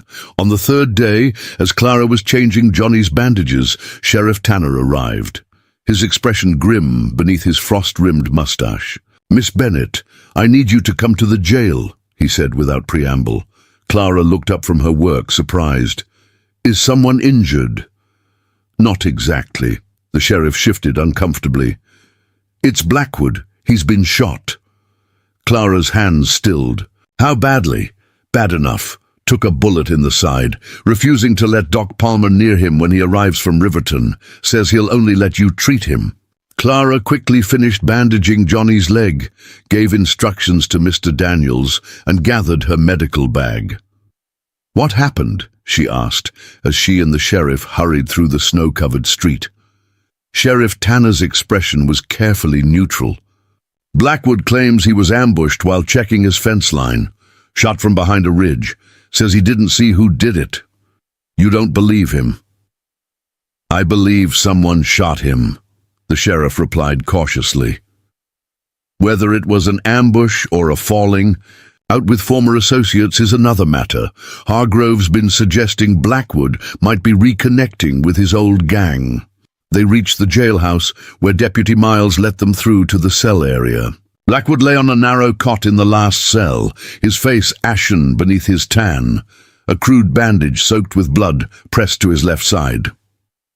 "You've arrested a wounded man?" Clara asked sharply. "For his protection," Sheriff Tanner said. "If someone's targeting him, he's safer here until we sort it out." Clara approached the cell, which Deputy Miles unlocked for her. "I need better light and hot water," she instructed, "and clean bandages." Sheriff Tanner nodded to his deputy, who hurried to fulfill her requests. Once they were alone, Clara knelt beside Blackwood's cot. "Let me see," she said softly. Blackwood winced as he removed the blood-soaked cloth, revealing an ugly wound just above his hip. "Bullet's still in there," he said, his voice tight with pain. "Couldn't reach it myself." Clara examined the wound carefully. "You're right. It needs to be extracted, and quickly. You've already lost considerable blood. Can you do it?" His amber eyes held hers, filled with a trust that made her breath catch. "Yes," she said with more confidence than she felt. "But it will be painful, and I need to do it properly, not here in this cell." Sheriff Tanner returned with Deputy Miles, both carrying the requested supplies. Clara turned to them decisively. "He needs surgery immediately. I'm taking him to the doctor's office." "Now wait just a minute," the sheriff protested. "He's under guard for his own protection, you said," Clara interrupted. "He'll be equally protected at our office, and I can provide proper medical care there. Unless you prefer to explain to Judge Wilson why you let a man bleed to death." "In your jail?" The sheriff's mustache twitched with irritation, but he acquiesced. "Miles will accompany you and remain on guard." With the deputy's help, they transported Blackwood to the doctor's office on an improvised stretcher. Dr. Sullivan was waiting, having been alerted by Mrs. Lawson, who had seen the commotion from their window. "Gunshot wound?" he asked, as they carefully transferred Blackwood to the examination table. "Yes," Clara replied, already preparing surgical instruments. "The bullet is lodged near the left iliac crest. No apparent damage to major vessels, but he's lost significant blood." Dr. Sullivan examined the wound briefly. "You'll need to extract it quickly. I'll assist as I can, though my hands—" "I understand," Clara said gently. She turned to Blackwood, who was gritting his teeth against the pain. "I need to give you chloroform. The procedure will be too painful otherwise." "No," he said firmly. "No chloroform. I've seen men never wake up from it." Then laudanum, a double dose. Clara prepared the tincture, which Blackwood reluctantly accepted. As she waited for the opiate to take effect, Clara sterilized her instruments in boiling water, then in carbolic solution, as Dr. Sullivan had taught her. Her mind was strangely calm, focused entirely on the task ahead. The surgery proved challenging. The bullet had fragmented upon impact with bone, requiring Clara to locate and extract multiple metal shards. Throughout the procedure, Blackwood remained conscious, his jaw clenched against the pain, his eyes fixed on Clara's face as if drawing strength from her concentration. When she finally extracted the last fragment and began cleaning the wound, Dr. Sullivan nodded approvingly. "Excellent work. Most experienced surgeons couldn't have done better." Clara looked up, surprised to find that nearly 2 hours had passed. Deputy Miles had apparently been relieved by Sheriff Tanner himself, who stood by the door watching the procedure with a mixture of squeamishness and growing respect. As she sutured the wound, Clara addressed the sheriff. "He's lost too much blood to be moved again tonight. He'll need to remain here for observation." Sheriff Tanner frowned. "Hargrove won't like it. He's been pushing for Blackwood to be held until his story can be verified." "Mr. Hargrove is welcome to discuss medical necessities with me," Clara replied calmly, tying off the final stitch. "Though I doubt his mercantile experience qualifies him to overrule a medical decision." Something like amusement flickered in the sheriff's eyes. "I'll post a deputy outside, for his protection, of course." After the sheriff left, Clara administered another dose of laudanum and settled Blackwood in the recovery room, the same one where young Johnny Daniels had been until that morning, when his father had taken him home to continue his recovery. "You should rest," Blackwood told her, his voice husky with pain despite the medication. "You've been working for hours." "I'll rest when I'm certain you're stable," she replied, checking his pulse. "Bullet wounds are notorious for developing infection." His hand caught hers, the calloused fingers surprisingly gentle. Clara. It was the first time he'd used her given name, and the intimacy of it sent an unexpected warmth through her. "Someone tried to kill me today," he said quietly. "This wasn't a hunting accident or a stray shot. They waited until I was checking the north fence line, well away from the ranch house. Only a handful of people knew I'd be there today." Clara felt a chill that had nothing to do with the winter air. "You believe it was deliberate?" Hargrove can't. "And prove it," Blackwood admitted, "but the timing is suspicious. I refused his offer yesterday, again, to buy my water rights. He was unusually insistent." You think he'd resort to murder over a property dispute? Blackwood's amber eyes were somber. Men have killed for less, especially men who believe they're entitled to whatever they desire. Being thwarted only fuels their determination. Clara remembered Dr. Sullivan saying something similar about Hargrove months earlier. It seemed a lifetime ago now, when she was newly arrived and still reeling from Hargrove's rejection of her educated mind. "You should tell Sheriff Tanner your suspicions," she said. "With what proof?" Blackwood shook his head slightly. "For now I need to recover my strength and be more careful. And you—" His eyes held hers with unexpected intensity. "You should watch yourself around Hargrove. Men like him don't forget perceived slights. Your success here, your growing, acceptance in town, it all undermines his narrative about you." Clara wanted to dismiss his concerns, but something in his gaze stopped her. "I'll be careful," she promised. Later that night, after Blackwood had finally drifted into uneasy sleep, Clara sat in the office reviewing Dr. Sullivan's medical texts on gunshot wounds. The old doctor had retired hours ago, leaving her to monitor their patient through the night. A sudden movement at the window caught her attention. Through the frost-edged glass, she glimpsed a shadowy figure watching the office from across the street. When she moved toward the window for a better look, the figure disappeared into the darkness. Clara drew the curtains closed, a shiver running down her spine that had nothing to do with the winter cold. For the first time since arriving in Silver Gulch, she felt not just an outsider, but a target. By early February, Silver Gulch had endured 6 weeks of relentless winter. Snow lay 4 feet deep in places, and ice hung from eaves in dagger-like formations that occasionally crashed to the ground with explosive force. The town had turned inward against the cold. Saloons did brisk business, the mercantile became a gathering place for gossip, and even the church saw increased attendance as people sought both spiritual and physical warmth. Nathaniel Blackwood had recovered enough to return to his ranch, though Clara insisted on visiting every few days to check his wound. These visits, always accompanied by Dr. Sullivan as propriety demanded, nonetheless fueled speculation about their relationship, speculation that Clara found increasingly difficult to ignore. "People will talk," Dr. Sullivan told her gently, one evening after returning from such a visit. "This town has precious little entertainment in winter beyond gossip and whiskey." "Let them talk," Clara replied, her tone more defiant than she felt. "Mr. Blackwood was shot, possibly by someone in this very town. His recovery is a medical concern, nothing more. But it was more, and Clara knew it. In the week since treating his gunshot wound, something had shifted between them.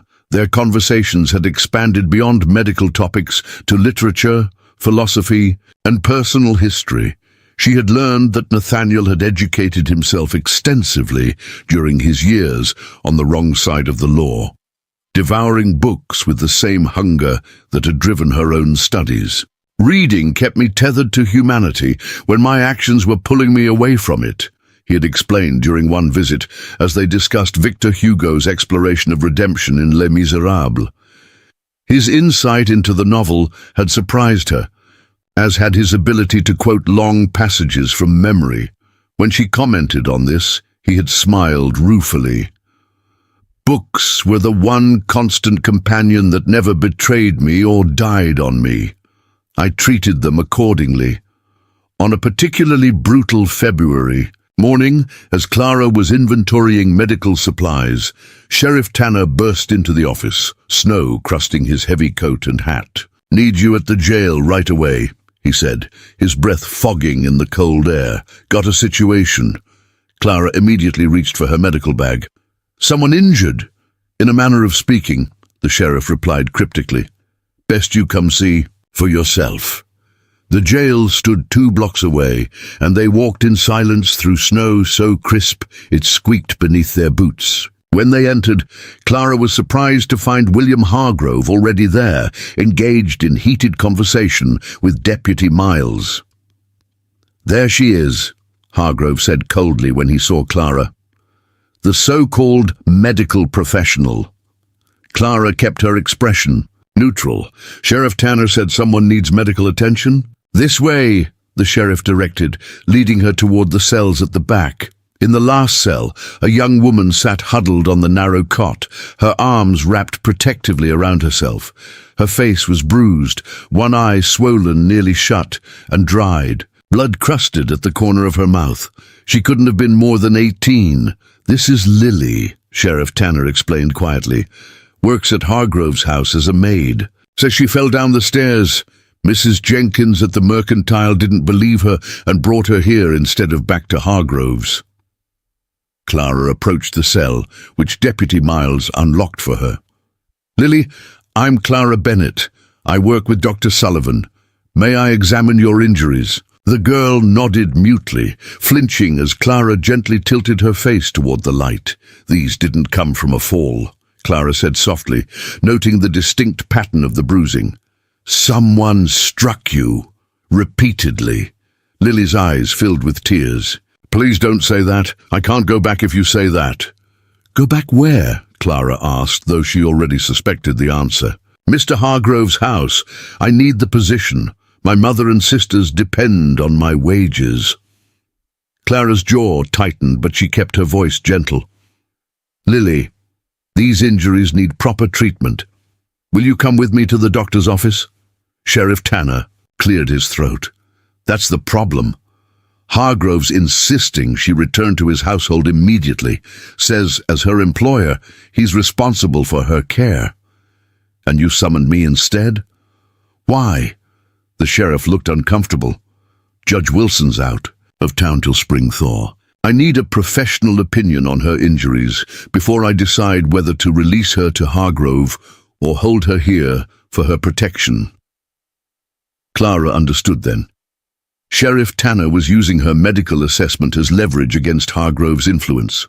"I'll need to examine her thoroughly, not just her face." "Do what you need to," the sheriff agreed. "Deputy Miles, escort Mr. Hargrove to my office while Miss Bennett conducts her examination." Hargrove's protest was cut short as the deputy firmly guided him to the front of the building.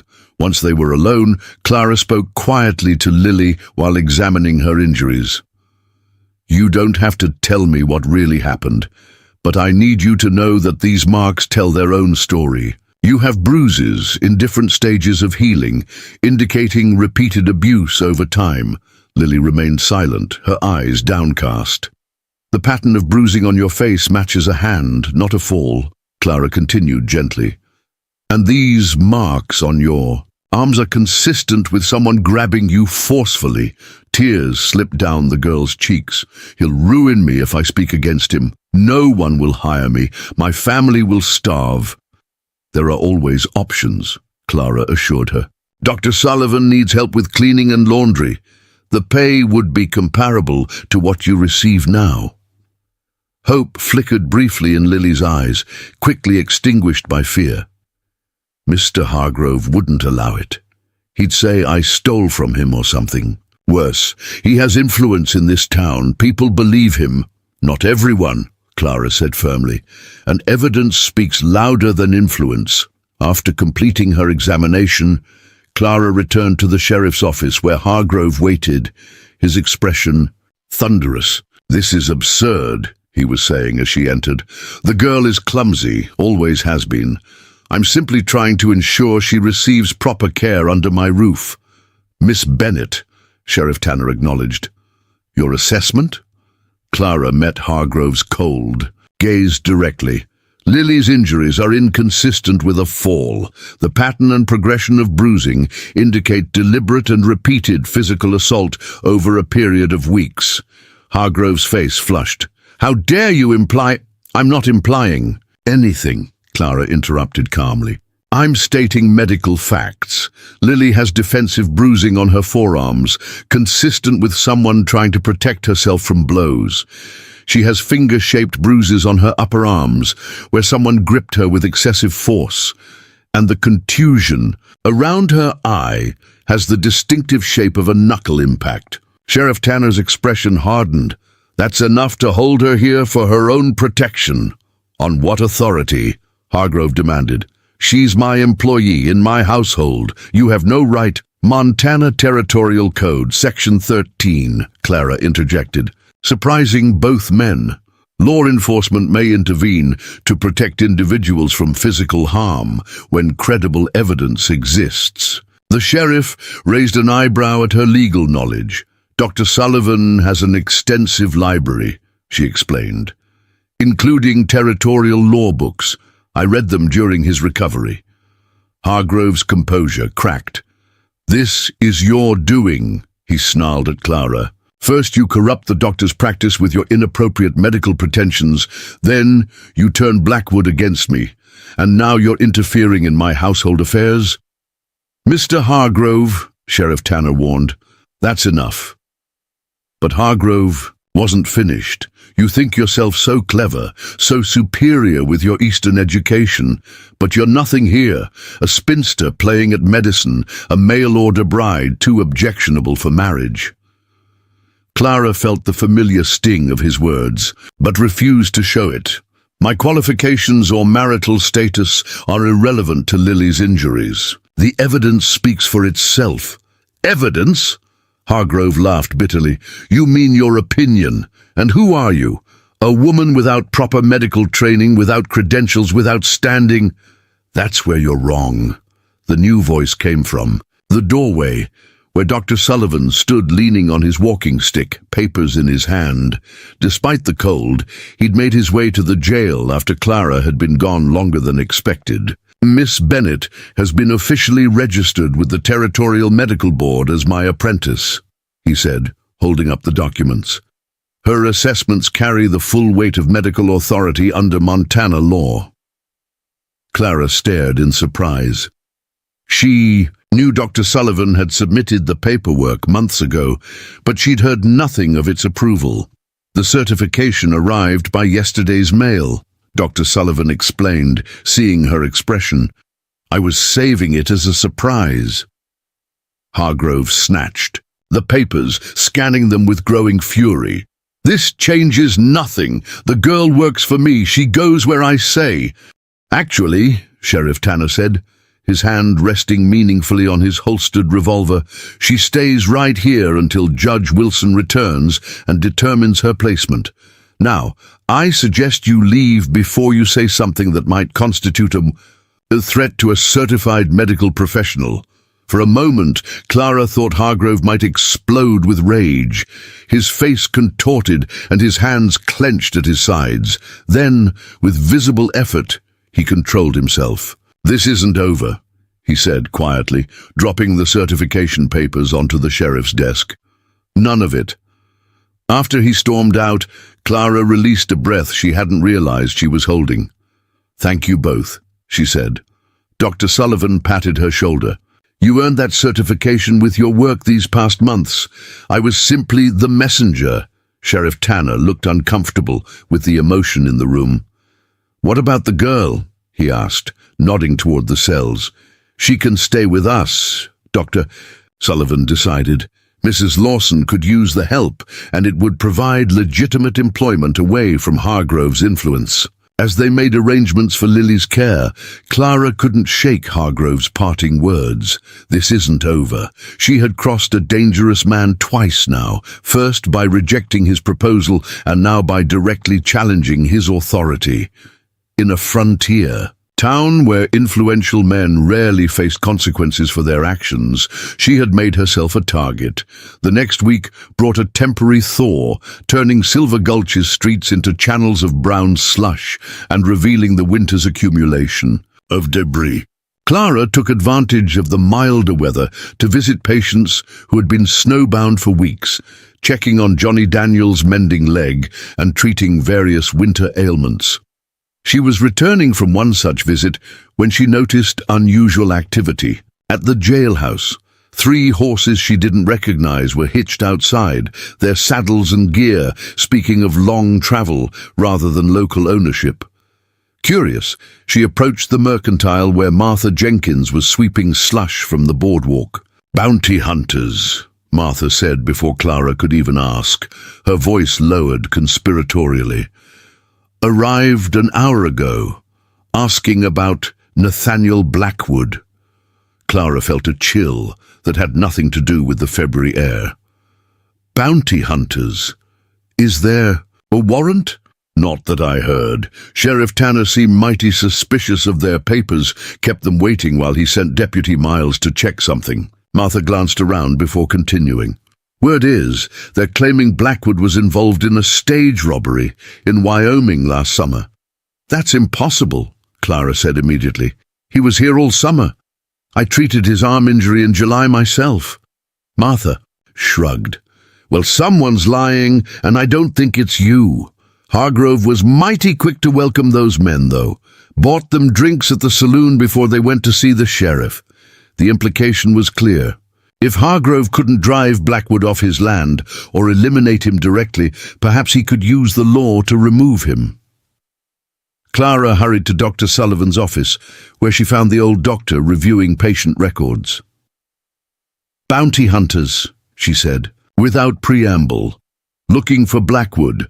Martha Jenkins says they're claiming he was involved in a robbery in Wyoming last summer."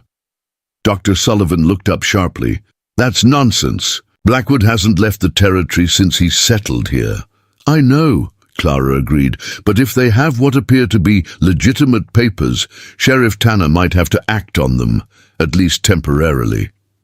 The doctor's expression grew thoughtful. "You should warn him. Blackwood, I mean.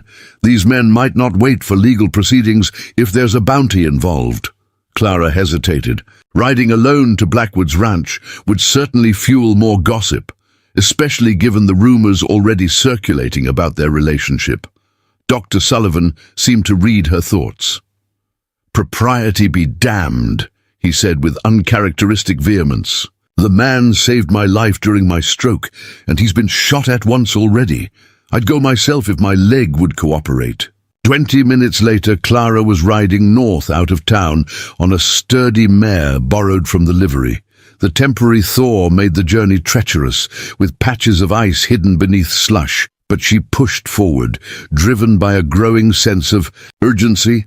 Blackwood's ranch came into view as she crested a low ridge, a modest but well-kept homestead nestled in a small valley where two creeks converged. A curl of smoke from the chimney indicated his presence, a relief given her concern that the bounty hunters might have reached him first. As she approached, the door opened and Blackwood emerged, rifle in hand. He lowered it immediately upon, recognizing her. "Clara." His surprise was evident as he helped her dismount. "What brings you out here alone?" "Bounty hunters," she explained breathlessly. "3 of them in town asking for you. They're claiming you were involved in a stage robbery in Wyoming last summer." Blackwood's expression darkened. "Hargrove, you think he's behind this?" "I know he is," Blackwood said grimly, leading her into the cabin. "This follows a pattern. First the attempt to steal my deed, then the shooting, now this. He's trying everything to get my land." Inside, the cabin was simple but comfortable, with a stone fireplace, solid furniture, and walls lined with bookshelves. Far more books than Clara had expected to find in a frontier home. "We need to establish where you were during the robbery," she said, removing her gloves and warming her hands by the fire. "When exactly did it supposedly occur?" "Doesn't matter," Blackwood replied, pouring coffee into a tin cup and offering it to her. "I can prove I was here continuously from May through October. I have documented livestock sales, signed and witnessed by Judge Wilson himself." Relief washed over Clara. "So the bounty hunters have no case?" "They don't need one if they shoot first," Blackwood said bluntly. "Bounties are often offered dead or alive, with a preference for dead since it's simpler." The reality of the danger struck Clara fully. "You need to come back to town with me.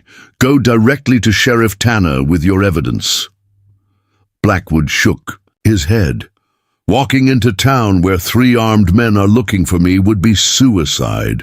Tanner's a decent man, but he can't be everywhere at once.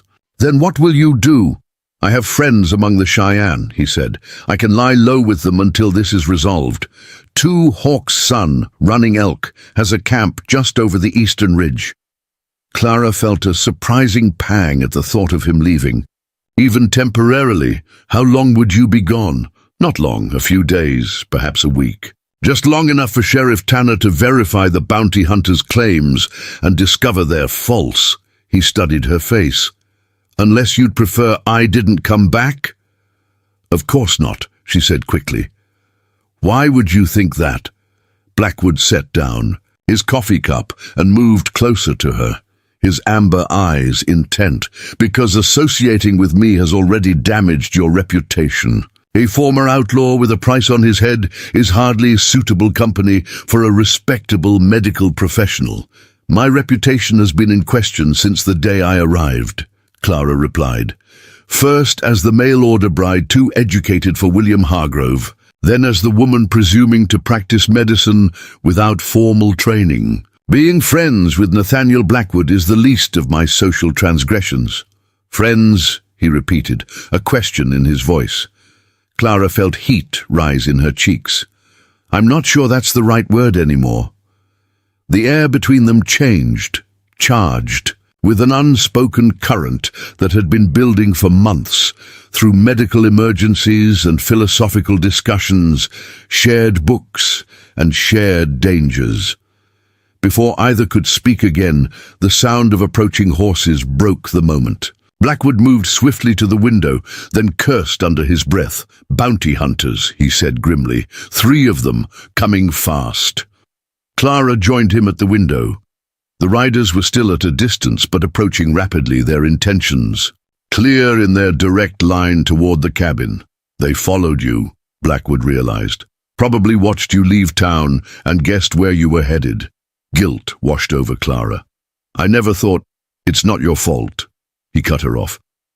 But you need to leave now. Take the back trail through the creek bed. It's shielded by trees most of the way back to town. I won't leave you to face them alone, Clara protested. Blackwood gripped her shoulders, his expression more open and vulnerable than she'd ever seen it. Listen to me, Clara. If they're willing to fake a bounty, they're willing to eliminate witnesses. I can handle myself, but not if I'm worried about protecting you too. The logic was sound, but something in her rebelled at abandoning him. What will you do? Lead them away from here, then circle back to reach Running Elk's camp. He grabbed a saddlebag and quickly filled it with ammunition and basic supplies. Go back to town. Tell Sheriff Tanner what's happened. Show him my livestock sale records. They're in my desk, top drawer. The riders were close enough now that Clara could make out details. 3 men dressed for harsh travel, rifles visible in their saddle scabbards. Nathaniel, she said urgently, using his given name for the first time. Be careful. Something flickered in his eyes. Regret, determination, and something deeper she wasn't ready to name. I've survived worse odds, he assured her. Go, please. As Clara slipped out the back door toward her waiting horse, she heard Blackwood moving furniture, presumably to create a defensive position. The sound of it, this man preparing once again to fight for his life, struck her with unexpected force. She had come to Silver Gulch seeking a husband who would value her mind, only to be rejected for the very quality she prized. Now she was fleeing danger created by that same man, while another, one society would deem completely unsuitable, was risking his life in part because of her. The frontier, it seemed, had its own peculiar sense of justice. Clara urged her horse. Through the creek bed, as Blackwood had instructed, the icy water splashing around the animal's fetlocks. Though sheltered by trees as promised, she couldn't resist glancing back toward the cabin. Smoke now billowed from behind it, Blackwood creating a diversion, she realized, to mask his escape in the opposite direction. The sound of gunfire echoed across the valley, sending birds scattering from the trees. Clara hesitated, torn between continuing to safety and turning back. Before she could decide, she spotted a rider emerging from the tree line to her right, one of the bounty hunters, cutting off her escape route. She reined in sharply, turning her horse toward a narrower trail that climbed the ridge. The bounty hunter spotted her and spurred his horse in pursuit.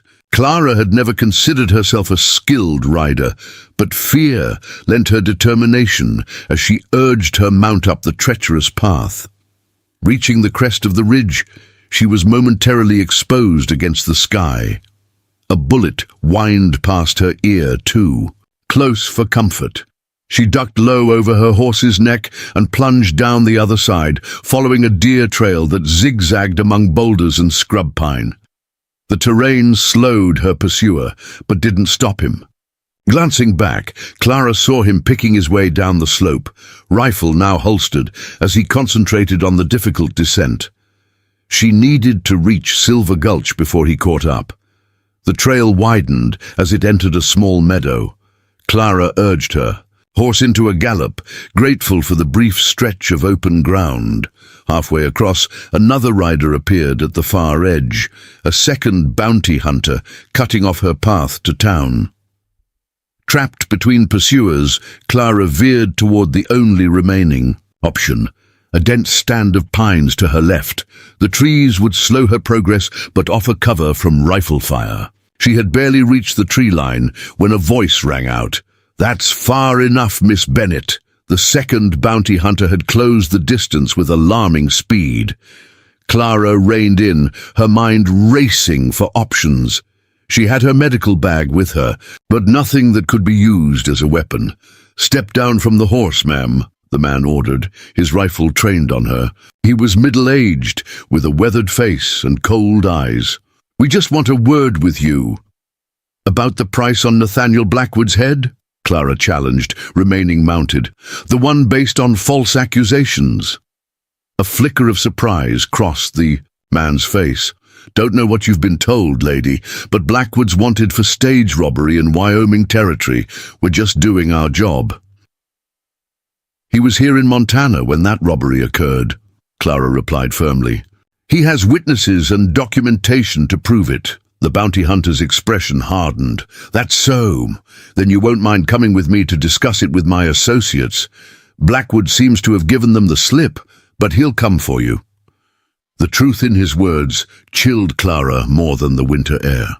Blackwood would indeed come for her if he knew she was in danger, walking straight into their trap. "I'm a certified medical professional," she said, straightening in the saddle. "Sheriff Tanner will notice my absence, as will Dr. Sullivan." "Are you prepared to face kidnapping charges?" The man actually laughed. "In these parts, it'll be your word against ours. And Hargrove's made sure people know you're sweet on Blackwood. They'll just think you ran off with him." Clara felt a surge of anger at Hargrove's manipulation. Before she could respond, a new voice spoke from the trees behind her. "Let her go, Davis." Sheriff Tanner emerged from the pines, rifle leveled at the bounty hunter. Behind him rode Deputy Miles, similarly armed. "This doesn't concern you, Sheriff," the bounty hunter Davis said, though his rifle lowered slightly. "It does when you're chasing a citizen of my town with a gun," Tanner replied evenly, "and when your supposed bounty papers don't match any notices from Wyoming territory." Davis's eyes narrowed. "You verified them awful quick." "Telegraph is a wonderful invention," Sheriff Tanner said dryly. "Now lower that rifle all the way and step away from Miss Bennet." For a tense moment, Clara thought Davis might refuse. Then, with calculated slowness, he lowered his weapon. "Where are your partners?" Deputy Miles demanded. "Back at Blackwood's place last I saw," Davis admitted, following his trail into the hills. Sheriff Tanner gestured for Clara to ride to his side. "Miles, escort Miss Bennet back to town. I'll find the other two." Blackwood headed toward the eastern ridge, Clara told the sheriff quietly. "He mentioned friends among the Cheyenne there." Tanner nodded. "I know the camp. I'll warn him about these men, then bring them in for questioning. Hargrove has some explaining to do." By the time Clara reached Silver Gulch with Deputy Miles, Word of the confrontation had somehow preceded them. A small crowd had gathered outside the sheriff's office, including Dr. Sullivan, and, to Clara's irritation, William Hargrove. "There she is," Hargrove called as she dismounted, "running to warn her outlaw lover. What more proof do you need of their conspiracy?" Deputy Miles positioned himself protectively beside Clara. "Mr. Hargrove, the sheriff wants to speak with you about those bounty hunters and their fraudulent papers." "I know nothing about any fraudulent papers," Hargrove blustered. "I merely offered hospitality to lawmen pursuing a known criminal." "A known criminal with documented proof of his whereabouts during the alleged crime," Clara countered, facing him directly, "just as he had an alibi for the cattle rustling you accused him of." The crowd's murmurs grew louder. Several merchants who had previously shown deference to Hargrove now watched with open curiosity, sensing a shift in the town's power dynamics. "This woman has bewitched half the town with her pretensions of medical knowledge," Hargrove declared, his face flushing. "Now she defends a notorious outlaw against lawful pursuit. I say both should be driven from our community." "That's enough, Hargrove." The authoritative voice came from Judge Wilson, who had emerged from the crowd. Despite the claims he was out of town until spring thaw, the territorial judge had apparently returned early. "Miss Bennett is a certified medical apprentice who has served this community admirably during Dr. Sullivan's recovery," the judge continued. "As for Blackwood, if Sheriff Tanner finds evidence of recent criminal activity, he'll be tried accordingly. Until then, he's a property owner and taxpayer entitled to the law's protection." Hargrove's composure cracked. "You too? Has everyone forgotten that he's the Blackwood of the Blackwood gang, that he has blood on his hands?" "A man can change," Judge Wilson replied evenly. "The law recognizes redemption when it's earned through honest living. Can you say the same, Mr. Hargrove?" Something in the judge's tone made Clara look more closely at Hargrove. For the first time, she noticed a sheen of perspiration on his forehead despite the cold, the slight tremor in his hands. He looked like a man approaching his breaking point. "What are you implying?" Hargrove demanded. Judge Wilson's gaze was steady. "Sheriff Tanner received an interesting telegraph from Denver yesterday. Seems a banker there recognized your name when the sheriff was verifying the bounty hunter's credentials. Something about missing funds from an estate you managed before coming to Montana." The crowd's murmurs crescendoed. Hargrove's face went ashen. "Lies," he whispered, but the denial lacked conviction. "We'll sort it out when the sheriff returns," Judge Wilson assured him. "In the meantime, I suggest you remain in town." As Hargrove retreated to the saloon, Dr. Sullivan approached Clara. "Are you hurt?" he asked, concern evident in his rheumy eyes. "Just shaken," she admitted. "I led them straight to Blackwood. If Sheriff Tanner hadn't followed me—" "Tanner's been suspicious of those bounty hunters since they arrived," the doctor explained, guiding her toward his office. "When he saw you riding out alone, he guessed you were warning Blackwood. So he followed to protect me," Clara realized, "not to arrest Nathaniel." Dr. Sullivan smiled slightly at her use of Blackwood's first name. "Tanner's a good man, sees more than he lets on." Inside the office, Clara found Lily preparing bandages under Mrs. Lawson's supervision. The girl's bruises were fading, and she looked up with a genuine smile as Clara entered. "Dr. Sullivan's been teaching me to read while you were gone," she announced proudly. "Says I might make a nurse someday if I study hard." The simple statement brought unexpected tears to Clara's eyes. This young woman, who had suffered at Hargrove's hands, as she herself had in different ways, was finding her own path forward. The parallel wasn't lost on Clara. 3 days passed with no word from Sheriff Tanner or Blackwood. Hargrove remained conspicuously absent from his usual haunts, leading to speculation that he'd fled rather than face questioning about his past in Denver. Clara kept busy with patients, trying not to watch the Northern Trail for riders. On the Fourth morning, as she was instructing Lily on the preparation of willow bark tea, Mrs. Lawson burst into the office. "They're back!" she exclaimed. "Sheriff Tanner and Mr. Blackwood, riding in together!" Clara's heart leapt as she hurried to the window. Indeed, two riders were approaching down the main street, Sheriff Tanner looking trail-worn but satisfied, and beside him Nathaniel Blackwood, apparently unharmed. She forced herself to remain in the office, though every instinct urged her to run to meet them. Propriety still mattered, especially now when the town's eyes would be watching for confirmation of the rumors about them. 20 minutes later, the office door opened, and Blackwood entered alone. He had clearly taken time to clean up, changing into fresh clothes and trimming his beard, though fatigue lined his face. "Clara," he said simply, removing his hat. "Nathaniel," she replied, acutely aware of Lily and Mrs. Lawson watching with undisguised interest.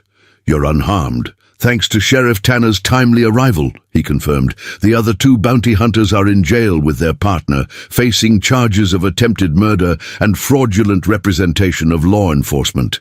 "And Hargrove?" "Gone," Blackwood said. "Left before Tanner returned. Judge Wilson's issued a warrant, but he's likely halfway to Canada by now." Mrs. Lawson cleared her throat meaningfully. "Lily, I believe we need to inventory the storage cupboard." As the two women tactfully withdrew, Clara and Blackwood were left in momentary privacy. "I thought I'd lost you," she admitted quietly. "When that bounty hunter caught up to me, I would have come for you," he said, his amber eyes intent on hers, "no matter the risk." "I know. That's what frightened me most." Blackwood moved closer, close enough that she could see the flecks of gold in his eyes, smell the pine and leather. "Scent of him. Clara Bennett," he said, his voice low and serious. "I came west to escape my past and start over. You came west seeking a husband who would value your mind. It seems to me we've both found more than we were looking for. A reformed outlaw and an overeducated spinster," Clara said with a small smile. "Hardly a conventional match." "I've never had much use for convention," Blackwood replied, taking her hand in his. "And neither, I think, have you." The truth of it warmed her. This man, with his shadowed past and self-educated brilliance, saw her, truly saw her, in a way no one else ever had. Not as a curiosity or a possession, but as an equal partner in mind and spirit. "What are you proposing exactly?" she asked, needing the words spoken plainly. "A partnership," he answered without hesitation. "Marriage, if you'll have me, a life where your mind is valued as your greatest asset, not your liability." Clara studied his face, this man who had journeyed from outlaw to rancher to her most trusted ally. "People will talk." "Let them," he said simply. "We've both learned that the opinions of others matter far less than being true to ourselves." Clara Bennett had come west, seeking a husband who would value her mind.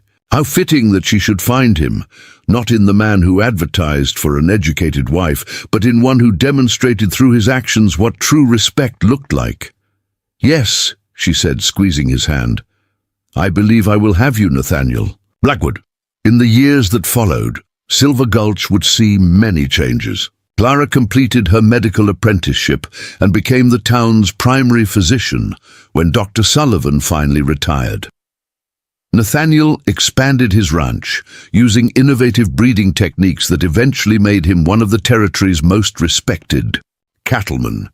Together they established Silver Gulch's first proper school, where girls studied mathematics and science alongside boys, and no child was ever told their mind was excessive. When Lily became the school's first graduate to attend nursing college in Denver, Clara felt a particular pride in the young woman's accomplishment. William Hargrove was eventually apprehended in Seattle and returned to Denver to face charges of embezzlement. His property in Silver Gulch was sold at auction, ironically purchased by a consortium of local women who converted the main house into a lending library.